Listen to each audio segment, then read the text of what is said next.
சிவபெருமான பூஜை பண்ணுறதுக்காக இங்கே லிங்கம் வேணுமே அப்படின்னு சொல்லி நினைக்கும் போது வெவ்வேறு இடங்களில் வெவ்வேறு விதமாக லிங்கத்தை உருவாக்கி சாமி கும்பிட்ட நம்முடைய பார்வதி தேவி எங்கே இந்த தளத்தில் காவிரி ஆற்று தண்ணியவே எடுத்து அந்த தண்ணியை சிவபெருமானுடைய அருளால் ஒரு தண்ணீர் லிங்கமாக உருவாக்கி வச்சு அந்த லிங்கத்துக்கு பூஜை பண்ணி இந்த இடத்துல சிவபெருமானை நினச்சி கடுமையாக தவம் இருக்க ஆரம்பித்தாங்க. இப்படி தேவியும் பல காலமாக தவம் இருந்து வர்றாங்க. தேவி தவம் இருந்தது ஒரு ஆடி மாசத்துல, அந்த ஆடி மாசத்துலையும் ஒரு வெள்ளிக்கிழமையில எங்க தேவியுடைய தவத்தை மெச்சி பல காலம் கழிச்சு சிவபெருமான் காட்சி கொடுத்தாருன்னு சொல்லப்படுது. அப்படி காட்சி கொடுக்கும் போது பார்வதி தேவி சிவபெருமானுடைய ஒரு மாணவியாக நின்று ஒரு குரு சிஷ்யை அப்படிங்கிற பந்தத்துல இருந்து அவர்கிட்ட உபதேசத்தை வாங்கிக்கிட்டாங்க அப்படின்னு சொல்லப்படுது.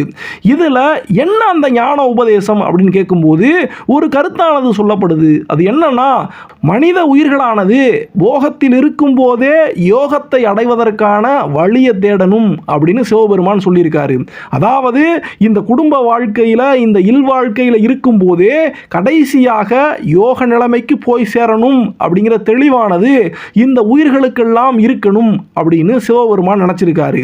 இதைத்தான் தானே ஒரு எடுத்துக்காட்டாக இருக்கணும் அப்படிங்கிறதுக்காக பார்வதி தேவி கூட சேர்ந்து வாழக்கூடிய நிலைமையிலையும் ஒரு யோகியாக சிவபெருமானுடைய நிலைமை எப்படி இருக்குதோ அதே மாதிரியே இந்த உலகத்து மக்கள் எல்லாம் குடும்ப வாழ்க்கையில் இருந்தாலும் யோக நிலைமையை, இறைவனை அடையக்கூடிய ஒரு நிலைமையை உருவாக்கும்படியாக அவங்களுடைய பக்தி மார்க்கம் இருக்கணும் அப்படிங்கிறது தான் அந்த ஞான உபதேசம் அப்படின்னு சொல்லப்படுது.